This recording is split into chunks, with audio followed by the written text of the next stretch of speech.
Всем привет! Сегодня хочу рассказать вам про барсучий жир, барсукор, которым мы пользуемся, в последние, наверное, полгода. Итак, он есть в двух видах. Это в жидком, вот во флаконе, и в капсулах. И вот, кстати, здесь такая вот у меня брошюрка есть. Ам, Здесь получается все виды этого барсукора, барсучего жира, то есть есть по 100 капсул, по 50 капсул, и есть флакон 200 миллилитров и флакон 100 миллилитров. Так, у меня есть 100 капсул и флакончик 200 миллилитров, то есть по максимуму.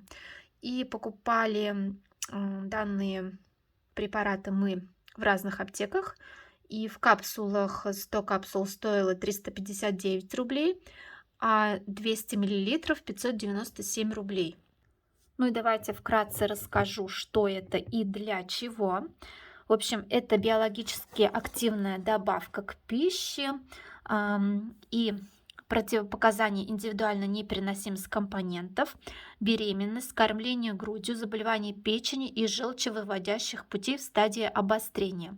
И написано, что перед применением необходимо проконсультироваться с врачом. И написано, что в данном БАДе есть омега-3 и витамин Е. И написано, что данный БАД способствует общему укреплению организма и поддержанию иммунитета в сезон простуд. И в капсулах данный барсучий жир выглядит вот так вот. Вот, то есть обычные капсулки, которые легко проглатывать. Как бы внутри них есть барсучий жир. И сейчас покажу вам сам барсучий жир.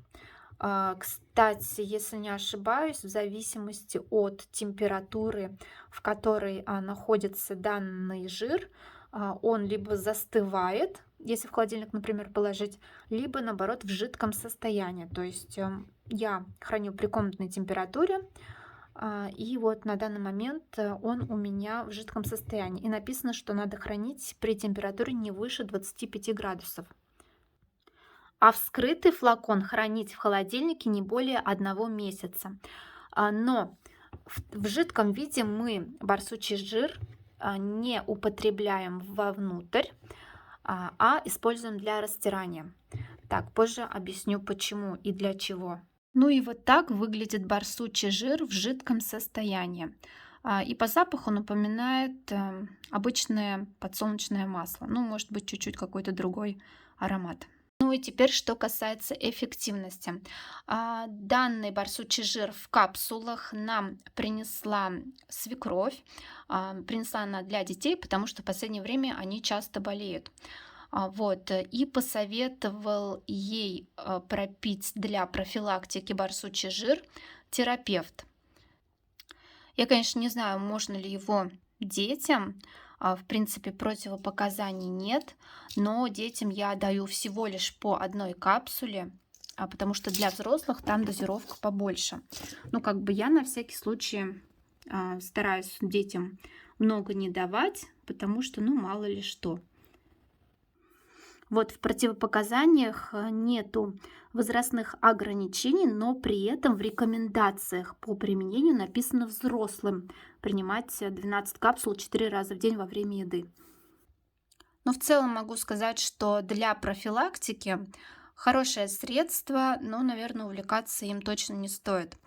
Свекровь моя уже пьет барсучий жир давно, ну и в принципе она редко болеет. Ну не знаю, связано ли это с барсукором или нет. Но я обещала, кстати, рассказать, зачем использую в жидком виде.